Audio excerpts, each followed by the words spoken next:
ভাৱবাদী হিচাপে জিহিজকেলৰ মূল কামটো কি আছিল?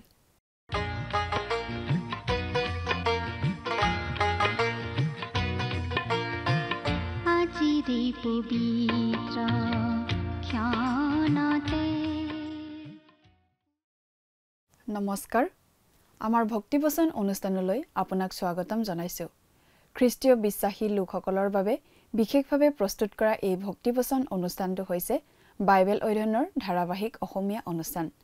বাইবেলৰ গোটেই ৬৬খন পুস্তকৰে আমি ইয়াত অধ্যয়ন কৰিম। এই অনুষ্ঠানটো নিয়মিতভাৱে শুনি থাকিলে আমাৰ দৰ্শকসকলে গোটেইখন বাইবেল চোৱাৰ আৰু বুজি পোৱাৰ এটা সুযোগ পাব।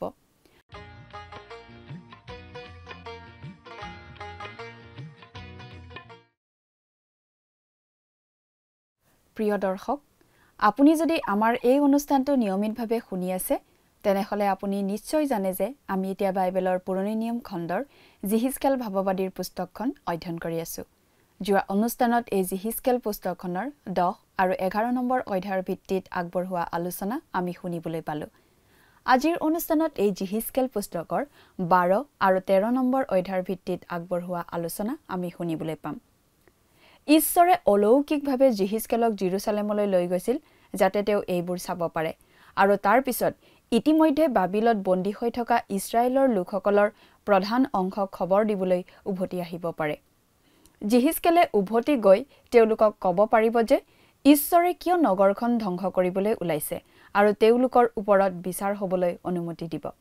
ঈশ্বৰে জিহিজকেলক দেখুওৱা দৰ্শনটোত জেৰুজালেম মন্দিৰৰ পৰা ঈশ্বৰৰ মহিমাজ্যোতি আঁতৰি যোৱা জিহিজকেলে দেখিছিল। জেৰুজালেমৰ মন্দিৰটো শত্ৰুৰ হাতত ধ্বংস হোৱাৰ আগে আগে ঈশ্বৰৰ সেই মহিমাজ্যোতি তাৰ পৰা আঁতৰি গৈছিল। জেৰুজালেমলৈ ঈশ্বৰৰ সুদবিচাৰ দণ্ড যে আহি আছিল এনেদৰে জনাই দিয়া হৈছিল। 12 নম্বৰ অধ্যায়ৰ পৰা আমি জিহিজকেলৰ পুস্তকখনৰ এনে এটা ভাগত প্ৰৱেশ কৰোঁ য'ত আমি দেখিবলৈ পাওঁ যে জিহিজকেলে ঈশ্বৰৰ পৰা আহিবলগীয়া সুদবিচাৰ দণ্ডৰ কথা ঘোষণা কৰি আছে, কিন্তু মানুহবিলাকে তেওঁ কোৱা কথাবোৰ বিশ্বাস কৰা নাছিল। ইয়াত মূল কথাটো হৈছে ঈশ্বৰৰ বাক্য হুবহু ঘোষণা কৰা। ঈশ্বৰে যি ক'বলৈ কৈছে তাকে স্পষ্টভাৱে ঘোষণা কৰা। ঈশ্বৰৰ ভাৱবাদী হিচাপে জিহিজকেলৰ সেইটোৱে মূল দায়িত্ব আছিল। তেওঁ যাতে ঈশ্বৰৰ বাক্যহে কৈ থাকে। মানুহে বিশ্বাস কৰক বা নকৰক, কিন্তু কোৱাটো তেওঁৰ দায়িত্ব আছিল। এই 12 নম্বৰ অধ্যায়টোত জিহিজকেলে এবাৰ নহয়, দুবাৰ নহয়, 5 বাৰ জিহুৱাৰ বাক্য মোৰ ওচৰলৈ আহিল বুলি কোৱা আমি পঢ়িবলৈ পাওঁ। গতিকে আমি এটা স্পষ্ট ধাৰণা পাওঁ যে জিহিজকেলে মানুহবিলাকক এইটো বুজাবলৈ চেষ্টা কৰি আছিল যে তেওঁ যি কথা তেওঁলোকক কৈ আছিল সেয়া তেওঁ নিজৰ নহয়, ঈশ্বৰৰ পৰা অহা বাক্যহে। তেওঁ তেওঁলোকৰ আগত কৈ আছিল। কথাবোৰ অধিক বহলাই চাবলৈ আহকচোন এতিয়া আমি মূল আলোচনাটোৰ মাজলৈ আগবাঢ়ি যাওঁ। আমাৰ মহান ত্ৰাণকৰ্তা প্ৰভু যীশুখ্ৰীষ্টৰ নামত নমস্কাৰ। প্ৰিয় শ্ৰোতা, আশা কৰোঁ আপুনি ভালে কুশলে আছে। প্ৰিয় শ্ৰোতা, যোৱা অনুষ্ঠানত আমি এই জিহিজকেল ভাৱবাদীৰ পুস্তকখনৰ 10 আৰু 11 নম্বৰ অধ্যায় দুটা আলোচনা কৰিছিলোঁ। গতিকে আজি আমি আলোচনা কৰিবলৈ হাতত লৈছোঁ 12 আৰু 13 নম্বৰ অধ্যায় দুটা। আমি এই পুস্তকখনৰ মাজেদি জিহিজকেল ভাৱবাদীয়ে দেখা কিছুমান দৰ্শনৰ কথা পাইছোঁ। তেওঁৰ যোগেদি ঈশ্বৰে ইছৰাইল জাতিক কিছুমান কথা জনাই দিছিল। ইছৰাইল জাতিৰ ওপৰলৈ ঈশ্বৰৰ যে সুদবিচাৰ আহিছিল তেওঁলোকৰ অবাধ্যতাৰ কাৰণে, কেনেকৈ জেৰুজালেম ধ্বংস হ'ব, কেনেকৈ তেওঁলোকৰ মাজৰ কিছুমান অৱশিষ্ট লোকে ঈশ্বৰলৈ ঘূৰিব ইত্যাদি ইত্যাদি কথা তেওঁলোকক জনাই দিছিল আৰু সেইবোৰ কথা আমি পাই আছোঁ। আজি আমি 12 নম্বৰ অধ্যায়টো প্ৰথমতে চাওঁ হওক। এই 12 নম্বৰ অধ্যায়ত আমি পাওঁ জিহিজকেল ভাৱবাদীয়ে চিন প্ৰদৰ্শনেৰে তেওঁৰ ভাৱবাণী ঘোষণা অব্যাহত ৰাখিছে আৰু কৈছে যে সুদবিচাৰ তেনেই সন্নিকট, কিন্তু কোনো মানুহে তেওঁৰ সেই কথা বিশ্বাস নকৰে। জিহিজকেল ভাৱবাদীৰ ক্ষেত্ৰত এই অধ্যায়টোত দৰকাৰী কথাটো এয়েই হ'ব ঈশ্বৰৰ বচন গুৰুত্ব সহকাৰে ঘোষণা কৰা। এই কথাটোত তেওঁ নিশ্চিত হ'ব লাগিব যে তেওঁ ঈশ্বৰৰ বচনেই ঘোষণা কৰিছে। প্ৰথমতে আমি 12 নম্বৰ অধ্যায়ৰ 1 নম্বৰ পদটো চাওঁ।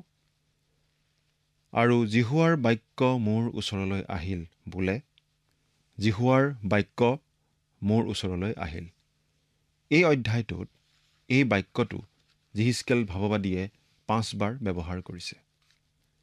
এই 1 নম্বৰ পদৰ উপৰিও তেওঁ 8, 17, 21 আৰু 26 নম্বৰ পদত এইটো ব্যৱহাৰ কৰিছে। ইয়াৰ দ্বাৰা কি বুজাব খোজা হৈছে তাক ধৰিব পাৰিছেনে বাৰু? ইয়াৰ দ্বাৰা তেওঁ মানুহখিনিক এই কথা বুজাবলৈ চেষ্টা কৰিছে যে তেওঁ যিখিনি কথা কৈছে সেয়া ঈশ্বৰৰ বচনহে কৈছে। ঈশ্বৰৰ বচনৰ বাহিৰে তেওঁ আন একো কোৱা নাই। 12 নম্বৰ অধ্যায়ৰ 2 নম্বৰ পদ। হে মনুষ্য সন্তান, তুমি বিদ্ৰোহী বংশৰ মাজত বাস কৰিছা। দেখিবলৈ চকু থকাটো তেওঁবিলাকে নেদেখে, শুনিবলৈ কাণ থকাটো তেওঁবিলাকে নুশুনে, কিয়নো তেওঁবিলাক বিদ্ৰোহী বংশ। এই হেতুকে হে মনুষ্য সন্তান, তুমি নিজৰ নিমিত্তে দেশান্তৰৰ সামগ্ৰী যুগুত কৰা, আৰু দিনতে তেওঁবিলাকৰ চকুৰ আগতে দেশান্তৰলৈ প্ৰস্থান কৰা। তুমি তেওঁবিলাকৰ চকুৰ আগতে নিজ ঠাইৰ পৰা আন ঠাইলৈ যোৱা। তেওঁবিলাক বিদ্ৰোহী বংশ হ'লেও কিজানি বিবেচনা কৰিব। 3 নম্বৰ পদটো একেলগে পঢ়ি দিলোঁ। ঈশ্বৰে যিহিস্কেলক সতৰ্ক কৰি আগতেই কৈ থৈছিল যে তেওঁ ক'ব, কিন্তু তেওঁলোকে নুশুনিব। অন্তৰ থাকিও তেওঁলোকে নুবুজিব, চকু থাকিও তেওঁলোকে নেদেখিব। সেই কথা প্ৰভুৱে ইছৰাইলৰ ইতিহাস আৰম্ভ হ'বৰ সময়তেই কৈ থৈছিল। 2 বিৱৰণ 29 নম্বৰ অধ্যায়ৰ 4 নম্বৰ পদত আমি এই কথা পঢ়িবলৈ পাওঁ। কেৱল যিহিস্কেলেহে যে এই বিষয়ে কৈছে এনে নহয়, যিশয়া ভাৱবাদীয়েও এই কথা কৈ গৈছে। এই বিষয়ে আমি পঢ়িবলৈ পাওঁ যিশয়া 6 নম্বৰ অধ্যায়ৰ 9 আৰু 10 নম্বৰ পদ। যিশয়া 6 নম্বৰ অধ্যায়ৰ 9 আৰু 10 নম্বৰ পদ। জিৰিমিয়া ভাৱবাদীয়েও এই বিষয়ে কৈছে। তেওঁলোকে যে চকু থাকিও নেদেখিব, কাণ থাকিও নুশুনিব, অন্তৰ থাকিও নুবুজিব, সেই কথা জিৰিমিয়া 5 নম্বৰ অধ্যায়ৰ 21 নম্বৰ পদত। জিৰিমিয়া 5 নম্বৰ অধ্যায়ৰ 21 নম্বৰ পদ। পাচনি কৰ্ম 28 নম্বৰ অধ্যায়ৰ 26 আৰু 27 পদত আমি এনেদৰে পঢ়িবলৈ পাওঁ। এই মানুহবিলাকৰ ওচৰলৈ গৈ কোৱা, তোমালোকে শুনোতে শুনিবা কিন্তু নুবুজিবা, দেখোঁতে দেখিবা কিন্তু নাজানিবা। কিয়নো এই মানুহবিলাকে যেন চকুৰে নেদেখে, কাণেৰে নুশুনে, চিত্তেৰেও নুবুজে আৰু ঘূৰি নাহে, আৰু মই তেওঁবিলাকক যেন সুস্থ নকৰোঁ। এইকাৰণে তেওঁবিলাকৰ চিত্ত ভুতুহা আৰু শুনিবলৈ কাণো গধুৰ, আৰু তেওঁবিলাকে নিজ নিজ চকু মুদি আছে। অৰ্থাৎ এই মানুহবিলাক কাণ থাকিও নুশুনা মানুহ, চকু থাকিও নেদেখা মানুহ। চকু আৰু কাণ তেওঁলোকে বন্ধ কৰি ৰাখিছে। প্ৰিয় শ্ৰোতা, আজি যেতিয়া মানুহে কয় যে তেওঁলোকে বিশ্বাস কৰিব নোৱাৰে, খ্ৰীষ্টৰ কথা গ্ৰহণ কৰিব নোৱাৰে, তেতিয়া আচলতে সেইটো তেওঁলোকৰ মানসিক সমস্যা নহয়, সেইটো আচলতে তেওঁলোকৰ অন্তৰ আৰু ইচ্ছাৰ সমস্যা। আচলতে তেওঁলোকে বিশ্বাস কৰিবলৈ ইচ্ছা নকৰে। কেৱল যিহুদী আৰু ইছৰাইল লোক বুলিয়েই নহয়, গোটেই মানৱ জাতিয়েই আজি ইচ্ছা আৰু অনিচ্ছাৰ সমস্যাত ভুগি আছে। ধৰিব যে পৰা নাই বা বুজিব যে পৰা নাই, অনেকৰ ক্ষেত্ৰত সেইটো সঁচা কথা নহয়। সঁচা কথাটো এইটোহে যে বিশ্বাস কৰিবলৈ তেওঁলোকৰ ইচ্ছা নাই। বহুতৰ ক্ষেত্ৰত ই প্ৰায় এটা দুৰাৰোগ্য ব্যাধিৰ নিচিনা হৈ পৰে। প্ৰভু যীশুখ্ৰীষ্টত বিশ্বাস স্থাপন কৰাৰ ফলত মানুহৰ সকলো দিশৰ পৰাই ভালৰ বাহিৰে বেয়া একোৱেই নাই। তথাপিও মানুহে যীশুত বিশ্বাস কৰিবলৈ বৰ টান পায়। কথাটো আচৰিত যেন নালাগেনে? প্ৰভু যীশুত বিশ্বাস কৰাৰ ফলত মানুহ কেতিয়াও বেয়া হৈ যোৱা আমি দেখা নাই। মানুহৰ জীৱনটো বেয়া হৈ যোৱাও আমি দেখা নাই। তথাপি মানুহে প্ৰভু যীশুত বিশ্বাস কৰিবলৈ বৰ টান পায়, বিশ্বাস নকৰে। কেতিয়াবা আমাৰ এনেকুৱা লাগে শয়তানেই পোনপটীয়াকৈ হস্তক্ষেপ কৰে নেকি? হয়, মানুহৰ এই অৱস্থা ঈশ্বৰে জানিছিল। যিশয়া, জিৰিমিয়া, যিহিস্কেল আৰু পৌলে জানিছিল, আৰু এতিয়া আমিও কিছু কিছু জানিছোঁ। এতিয়া আমি অধ্যায়টোৰ 3 নম্বৰ পদৰ পৰা 6 নম্বৰ পদলৈকে পাওঁ জিহিজকেলে ঈশ্বৰৰ আদেশত এটা সৰু অনুকৰণ প্ৰদৰ্শন কৰি দেখুৱাইছে। অনুকৰণটো আমি বুজাই কৰি কৈ দিব নাজানিম আৰু সেইবাবে আমি পদকেইটা মাথোন পাঠ কৰিছোঁ, শুনিবচোন। তুমি দিনতে তেওঁবিলাকৰ চকুৰ আগতে দেশান্তৰৰ সামগ্ৰীৰ নিচিনাকৈ তোমাৰ সামগ্ৰী বাহিৰ কৰি নিবা আৰু দেশান্তৰলৈ ওলোৱা লোকৰ নিচিনাকৈ তুমি তেওঁবিলাকৰ চকুৰ আগতে গধূলি নিজে ওলাবা। তুমি তেওঁবিলাকৰ চকুৰ আগতে গড় খানি তাৰ মাজেদি সামগ্ৰী উলিয়াবা। তেওঁবিলাকৰ চকুৰ আগতে তুমি তাক কান্ধত তুলি আন্ধাৰত বাহিৰলৈ লৈ যাবা। তুমি ভূমি নেদেখিবৰ নিমিত্তে তোমাৰ মুখ ঢাকিবা, কিয়নো মই ইছৰাইল বংশৰ নিমিত্তে এক চিনস্বৰূপে তোমাক স্থাপন কৰিলোঁ। আমাৰ এনেকুৱা ধাৰণা হয় জিহিজকেল কিজানি বৰ পাকৈত শিল্পী আছিল, কিন্তু অৱশ্যে তেওঁ এই অনুকৰণ কৰিছিল বা এই অভিনয় কৰিছিল আনক মনোৰঞ্জন দিবৰ কাৰণে নহয়, কিন্তু জেৰুজালেমৰ মানুহবিলাক বাবিল দেশলৈ বন্দী হৈ যে যাব লাগিব তাকে বুজাবলৈ। সেইখিনিৰ বৰ্ণনাৰ বিষয়ে আমি 7 নম্বৰ পদৰ পৰা একেবাৰে 16 নম্বৰ পদলৈকে পঢ়িছোঁ, শুনিবচোন। তাতে মই আজ্ঞামতে কাম কৰিলোঁ। মই দিনতে দেশান্তৰৰ সামগ্ৰীৰ নিচিনাকৈ মোৰ সামগ্ৰী উলিয়াই নিলোঁ আৰু গধূলি মোৰ হাতেৰেই গড় খানিলোঁ। মই আন্ধাৰত তাক উলিয়াই তেওঁবিলাকৰ চকুৰ আগতে কান্ধত লৈ গ'লোঁ। পাছে ৰাতিপুৱাতে জিহুৱাৰ বাক্য মোৰ ওচৰলৈ আহিল, বোলে, হে মনুষ্য সন্তান, তুমি কি কৰিছা? এই বুলি বিদ্ৰোহী বংশ ইছৰাইল বংশই তোমাক জানো কোৱা নাই? তুমি তেওঁবিলাকক কোৱা, প্ৰভু জিহুৱাই এই কথা কৈছে, এই ভাৰে জেৰুজালেমত থকা অধিপতিজনক আৰু তাৰ মাজত থকা ইছৰাইলৰ আটাই বংশক বুজায়। তুমি কোৱা, মই তেওঁলোকৰ পক্ষে চিনস্বৰূপ। মই কৰা নিচিনাকৈ তেওঁবিলাকলৈ কৰা হ'ব। তেওঁবিলাক দেশান্তৰলৈ বন্দী অৱস্থালৈ যাব আৰু তেওঁবিলাকৰ মাজত থকা অধিপতিজনে নিজ কান্ধত বোজা লৈ অন্ধকাৰত ওলাই যাব। তেওঁবিলাকে সামগ্ৰী কঢ়িয়াবৰ নিমিত্তে গড় খানিব। তেওঁ নিজৰ মুখ ঢাকিব, কাৰণ তেওঁ চকুৰে ভূমি নেদেখিব। মোৰ জালো মই তেওঁৰ ওপৰত মেলিম, তেওঁ মোৰ ফান্দত পৰিব আৰু মই তেওঁক কলদিয়াবিলাকৰ দেশলৈ বাবিললৈ নিম। তথাপি তেওঁ তাক নেদেখিব, অথচ তেওঁ তাতেই মৰিব। আৰু তেওঁৰ চাৰিওফালে থকা তেওঁৰ আটাই সহায়কাৰীক আৰু তেওঁৰ সকলো সৈন্যক মই আটাই বায়ুত উৰুৱাই দিম আৰু মই ফাকৰ পৰা তৰোৱাল উলিয়াই তেওঁবিলাকৰ পাছে পাছে খেদি যাম। যেতিয়া মই তেওঁবিলাকক জাতিবিলাকৰ মাজত ছিন্ন ভিন্ন কৰিম আৰু দেশবোৰৰ মাজত তেওঁবিলাকক গোট গোট কৰিম, তেতিয়া মই যে জিহুৱা তাক তেওঁবিলাকে জানিব। কিন্তু তেওঁবিলাক যি জাতিবিলাকৰ মাজলৈ যাব, সেই জাতিবিলাকৰ মাজত তেওঁবিলাকে নিজৰ ঘিনলগীয়া কাৰ্য প্ৰকাশ কৰিবৰ নিমিত্তে তৰোৱালৰ পৰা, আকালৰ পৰা আৰু মহামাৰীৰ পৰা তেওঁবিলাকৰ কেতবিলাক লোকক মই অৱশিষ্ট ৰাখিম। তাতে মই যে জিহুৱা তাক তেওঁবিলাকে জানিব। সেই সময়ছোৱাত ছিদিকিয়া জিহুদাৰ ৰাজপাটত আছিল। মিছলীয়া ভাৱবাদীসকলে মিছা কথা প্ৰচাৰ কৰি জেৰুজালেমৰ ৰজা আৰু মানুহবিলাকক পথভ্ৰষ্ট কৰিছিল, ভুৱা আশ্বাস দিছিল। তেওঁলোকে কৈছিল যে জেৰুজালেম ধ্বংস নহ'ব আৰু বন্দীসকলো সোনকালেই জেৰুজালেমলৈ, ইছৰাইল দেশলৈ ঘূৰি আহিব। কিন্তু জিহিজকেলে সেই বিশেষ অনুকৰণটো দেখুওৱাৰ পাছত মানুহবিলাকক কৈছিল, তোমালোকক ক'বলৈ মোৰ এটা খবৰ আছে। এইমাত্ৰ যি অনুকৰণ মই তোমালোকক দেখুৱালোঁ, সেয়া হৈছে বৰ্তমানে জেৰুজালেমত যি ঘটি আছে তাৰ ছবি। ছিদিকিয়া ৰজাই ভাবে যে তেওঁ বৰ বুদ্ধিয়ক।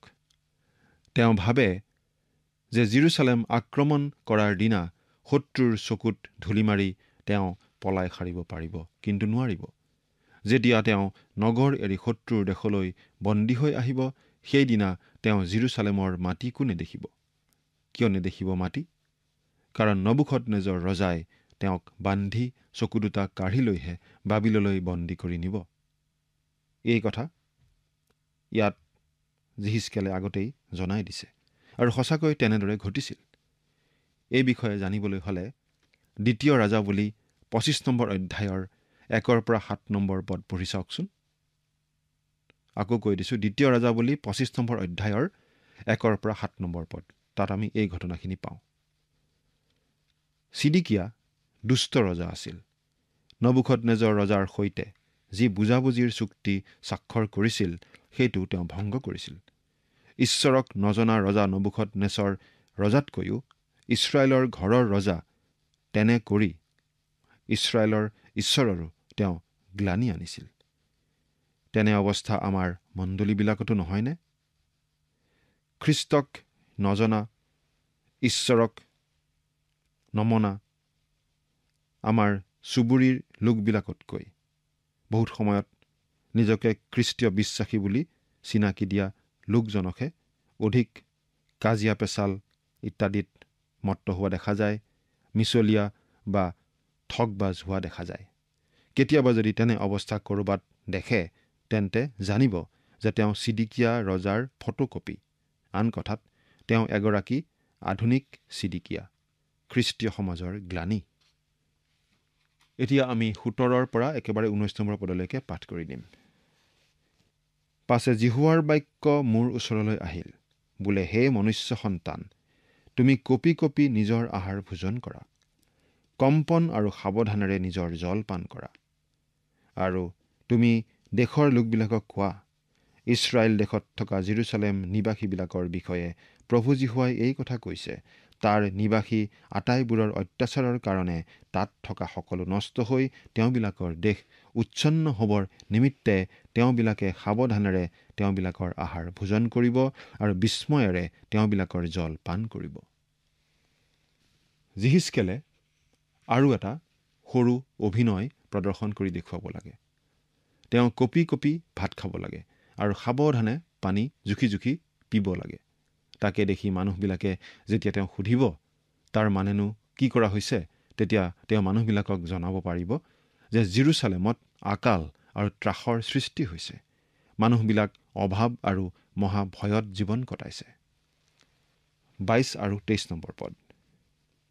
হে মনুষ্য সন্তান, দিন পলম হৈছে, প্ৰত্যেক দৰ্শন বিফল হৈছে। ইছৰাইল দেশত প্ৰচলিত হোৱা তোমালোকৰ এইটো কি কথা? এই হেতুকে তেওঁবিলাকক কোৱা, প্ৰভু যীশুৱাই এই কথা কৈছে, মই এই প্ৰচলিত কথা লুপ্ত কৰিম আৰু ই ইছৰাইলৰ মাজত আৰু নচলিব। কিন্তু তেওঁবিলাকক কোৱা, দিন আৰু প্ৰত্যেক দৰ্শনৰ সফলতা ওচৰ। এই পদ দুটাত জিহিজকেলক কোৱা হৈছে যে ধৈৰ্যেৰে ঈশ্বৰে বহুদিন বাট চালে, এতিয়া বহু পলম হৈ গ'ল। বন্দী হৈ যোৱাৰ সময় তেনেই সন্নিকট। এতিয়া ঈশ্বৰে আৰু বাট নাচায়। এতিয়া আমি একেবাৰে ২৮ নম্বৰ পদটো চাব খুজিছোঁ।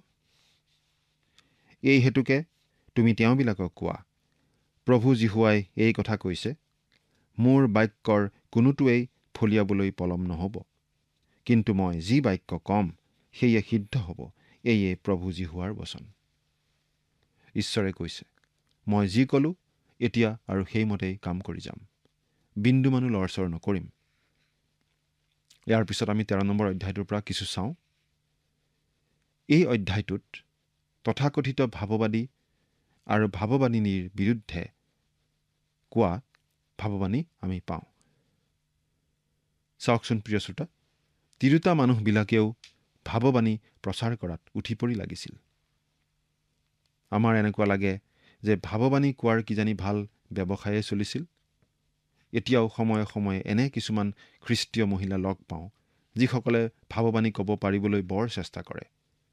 হাঁহি উঠা কথা, ঈশ্বৰৰ পৰা কথা পোৱা ভাৱবাদী আৰু ভাৱবাদিনীসকলেনো আকৌ কিহৰ চেষ্টা চলাব লাগে বা প্ৰশিক্ষণ ল'ব লাগে? যিচয়া, জিৰিমিয়া, জিহিজকেল মহাশয়সকলে চেষ্টা কৰিবলগীয়া হৈছিলনে?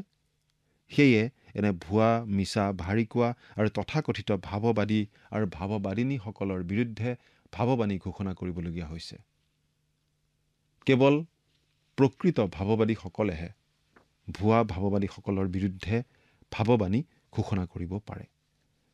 কাৰণ সঁচা ভাৱবাদীসকলে ঈশ্বৰৰ পৰা ভাৱবাণী পোৱাৰ উপৰিও এই কথাও ঈশ্বৰৰ পৰাই জানিব পাৰে।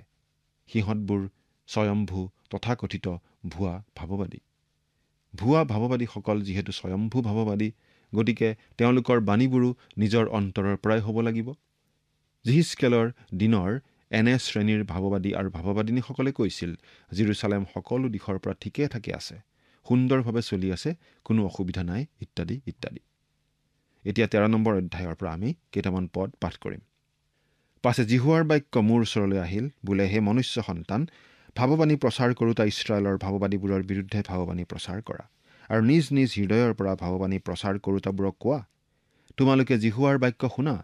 প্ৰভু জিহুৱাই এই কথা কৈছে, নিজ নিজ আত্মাৰ আৰু নোপোৱা দৰ্শনৰ অনুগামী হোৱা মূৰ্খ ভাৱবাদীবোৰৰ সন্তাপ হ'ব। হে ইছৰাইল, তোমাৰ ভাৱবাদীবোৰ উচ্ছন্ন ঠাইৰ শিয়ালৰ নিচিনা। জিহুৱাৰ যুদ্ধৰ দিনা থিৰে থাকিবলৈ তোমালোকে গড়ৰ ভঙা বাটত উঠা নাই, বা ইছৰাইল বংশৰ চাৰিওফালে গড় নিৰ্মাণ কৰা নাই। জিহুৱাই নপঠোৱাকৈয়েই জিহুৱাই কৈছে বুলি কওঁতাবোৰে অনৰ্থক দৰ্শন পায়, মিছা মংগল চায় আৰু বাক্য সিদ্ধ হ'ব বুলি বাট চাই থাকে। তোমালোকে জানো অনৰ্থক দৰ্শন পোৱা নাই আৰু মিছা মংগলৰ কথা জানো কোৱা নাই? তথাপি মই নোকোৱাকৈয়ে জিহুৱাই কৈছে বুলি তোমালোকে কোৱা। এই হেতুকে প্ৰভু জিহুৱাই এই কথা কৈছে, তোমালোকে অনৰ্থক বাক্য কৈছা আৰু মিছা দৰ্শন পাইছা। এই কাৰণে প্ৰভু জিহুৱাই কৈছে, চোৱা, মই তোমালোকৰ বিপক্ষ। মোৰ হাত অনৰ্থক দৰ্শন পোৱা আৰু মিছা মংগল চোৱা ভাৱবাদীবোৰৰ বিপক্ষ হ'ব। সিহঁত মোৰ প্ৰজাবিলাকৰ সভাত নাথাকিব, আৰু ইছৰাইল বংশৰ নামৰ তালিকাত সিহঁতৰ নাম লিখা নহ'ব, বা সিহঁত ইছৰাইল দেশত নোসোমাব। তাতে মই যে প্ৰভু জিহুৱা তাক তোমালোকে জানিবা। শান্তি নোহোৱাকৈয়ে সিহঁতে শান্তি বুলি কৈ মোৰ প্ৰজাবিলাকক ভুলায়, আৰু যেতিয়া কোনোৱে দেৱাল সাজে তেতিয়া সিহঁতে তাক চূণেৰে লিপে। এই হেতুকে চূণেৰে লিপাবোৰক তুমি কোৱা, ই পৰিব। প্লাৱন কৰোঁতা মহাবৃষ্টি আহিব। সেই বৃষ্টিৰ মহাশিলবিলাক তোমালোক পৰিবা, আৰু ধুমুহা বতাহে তাক ভাঙিব। চোৱা, যেতিয়া দেৱাল পৰিব তেতিয়া তোমালোকে যি লেও দিলা সেই লেও ক'ত? এই বুলি তোমালোকক কোৱা নাযাবনে? এই হেতুকে প্ৰভু জিহুৱাই এই কথা কৈছে, মই মোৰ ক্ৰোধত ধুমুহা বতাহেৰে তাক ভাঙিম। প্লাৱন কৰোঁতা মহাবৃষ্টি মোৰ কোপত আহিব, আৰু মোৰ ক্ৰোধত নষ্ট কৰিবলৈ মহাশিলাবৃষ্টি হ'ব। এইদৰে তোমালোকে চূণেৰে লিপা দেৱাল মই ভাঙিম, আৰু ভিত্তিমূল ওলাই পৰাকৈ মই তাক মাটিৰে সমান কৰিম। সেয়ে পৰিব, আৰু তোমালোক তাৰ মাজত বিনষ্ট হ'বা। তাতে মই যে জিহুৱা তাক তোমালোকে জানিবা।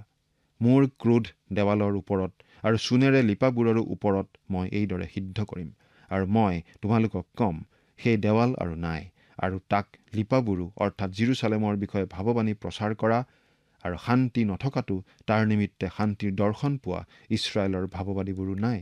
ইয়াক প্ৰভু জিহুৱাই কৈছে।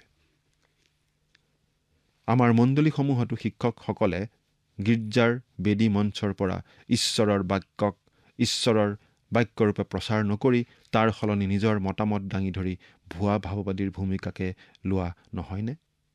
বহু খ্ৰীষ্টীয় শিক্ষকে নিজে যি ভাবে তাৰ ওপৰতে ভিত্তি কৰি কয়, ইতিবাচক কথা চিন্তা কৰিবা, আত্মবিশ্বাস ৰাখি চলিবা, নিজকে শ্ৰেষ্ঠ জ্ঞান কৰিবা, আন কথাত নিজক পাপী বুলি নাভাবিবা। গতিকে ভুৱা ভাৱবাদীৰ ভূমিকা যেন আমি ল'ব লগা নহয়, সেয়ে নিজৰ ক্ষেত্ৰতো আমি অলপ তত ৰাখিব লাগে। এই 13 নম্বৰ অধ্যায়ৰ 17 পৰা 21 নম্বৰ পদলৈকে আমি পাওঁ, মিছা ভাৱবাদিনী আৰু লোকৰ প্ৰাণ স্বীকাৰ কৰাৰ নিচিনা জঘন্য কাম কৰা তিৰোতা মানুহবিলাকলৈ মুখ কৰি ভাৱবাণী প্ৰচাৰ কৰিবলৈ জিহিজকেলক ঈশ্বৰে আদেশ দিছে। প্ৰিয় শ্ৰোতা, ঈশ্বৰৰ বাক্যক ঈশ্বৰৰ বাক্য বুলি জ্ঞান কৰি আমি বাৰু তেনেকৈয়ে মানুহৰ আগত প্ৰচাৰ কৰি আছোনে আৰু নিজেও পালন কৰি আছোনে? চিন্তা কৰি চাওঁচোন। ঈশ্বৰে আমাক আশীৰ্বাদ কৰক। আমেন।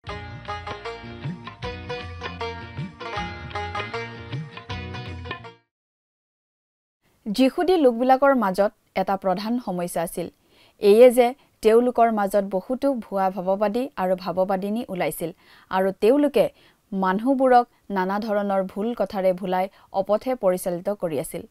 এই ভুৱা ভাৱবাদীসকলে নিজৰ হৃদয়ৰ পৰা ভৱিষ্যৎবাণী কৰিছিল, ঈশ্বৰৰ পৰা পোৱা কথা কোৱা নাছিল। নিজে মনতে ভাবি কথাবিলাক কৈছিল। আজি পুলপিতত থিয় হৈ প্ৰতিজন শিক্ষকে নিজৰ দৃষ্টিভংগী নহয়, ঈশ্বৰৰ বাক্যহে মানুহবোৰক কোৱা উচিত। কেতিয়াবা ব্যাখ্যা কৰাত ভুল হোৱা সম্ভৱ, কিন্তু ঈশ্বৰৰ বাক্যৰ ব্যাখ্যা কৰিবলৈহে চেষ্টা কৰি থকা উচিত। এই মানুহবোৰে কেৱল তেওঁলোকে ভবা কথাখিনিহে দিছিল। কেনেকৈ বন্ধুত্ব গঢ়িব পাৰি, মানুহক প্ৰভাৱিত কৰিব পাৰি, ইতিবাচক চিন্তা কৰিব পাৰি, আত্মনিৰ্ভৰশীল হ'ব পাৰি আৰু নিজকে পাপী হিচাপে নহয় এজন আচৰিত ব্যক্তি হিচাপে ভাবিব পাৰি। এইটোৱেই আছিল তেওঁলোকৰ বাৰ্তা। তেওঁলোকৰ বাৰ্তাৰ মূল কথাটো আছিল জেৰুজালেমত সকলো ঠিক আছে, কিন্তু সেইটো ভুল বাৰ্তা আছিল। প্ৰিয় দৰ্শক, আজিলৈ আমাৰ অনুষ্ঠানটো ইমানতে সামৰণি মাৰিব খুজিছোঁ। পৰৱৰ্তী অনুষ্ঠানত আপোনালোকক পুনৰ লগ পোৱাৰ আশা ৰাখিলোঁ। সামৰণি মৰাৰ আগতে আহকচোন আমি খন্তেক প্ৰাৰ্থনাত মূৰ্ণত কৰোঁ হওক। স্বৰ্গত থকা অতি মৰমীয়াল দয়ালু পিতৃ ঈশ্বৰ, প্ৰভু তোমাক ধন্যবাদ দিছোঁ। দয়ালু মৰমীয়াল পিতৃ ঈশ্বৰ, এই সময়তে প্ৰাৰ্থনা কৰিছোঁ তোমাৰ চৰণত। প্ৰভুজী, তোমাৰ পবিত্ৰ বাক্য আমি শিকিলোঁ আৰু সঁচাকৈ পিতৃ, আমি যাতে তোমাৰ সন্তান হিচাপে কেতিয়াও যাতে আমি তোমাৰ বাক্যক যাতে অৱহেলা নকৰোঁ। আমি আমাৰ জীৱনত সদায় তোমাৰ বাক্যক আগস্থান দি তোমাৰ বাক্যত কোৱাৰ দৰে প্ৰভু আমি আমাৰ জীৱনটো যাতে সেইমতে চলিবলৈ পাৰিম, তেনে আশীৰ্বাদ প্ৰভু তুমি আমাক প্ৰত্যেককে দান কৰিবা। আৰু বিশেষকৈ পিতৃ, এই অনুষ্ঠানটি চাই থকা প্ৰতিজন দৰ্শকক তোমাৰ আশীৰ্বাদেৰে প্ৰভু তুমি পৰিপূৰ্ণ কৰিবা আৰু তেওঁলোকৰ সকলো প্ৰয়োজনবোৰ প্ৰভু তুমি পূৰণ কৰিবা। এই সকলো যাচনা মহান ত্ৰাণকৰ্তা প্ৰভু যীশু খ্ৰীষ্টৰ নামত অৰ্পণ কৰিছোঁ। আমেন।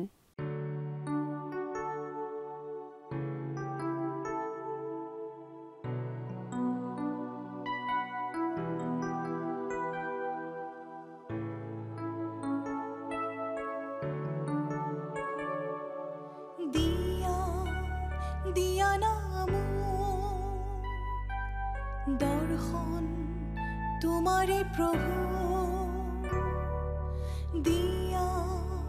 দিয়া নাম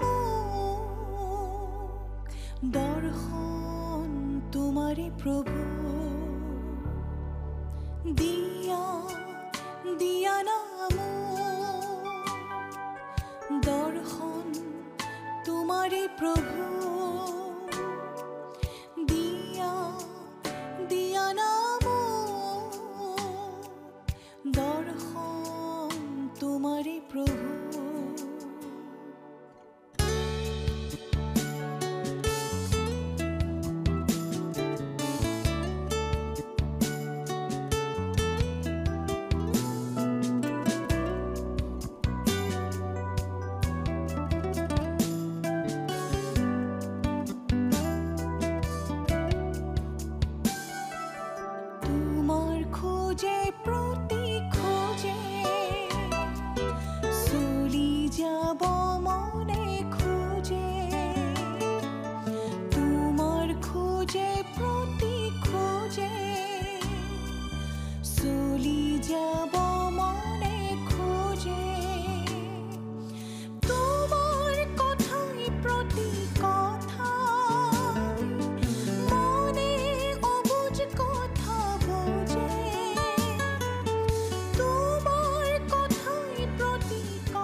প্ৰিয় শ্ৰোতা দৰ্শক, আশা কৰোঁ ভক্তিবচন অনুষ্ঠানটি উপভোগ কৰি আপোনাৰ নিশ্চয় ভাল লাগিছে।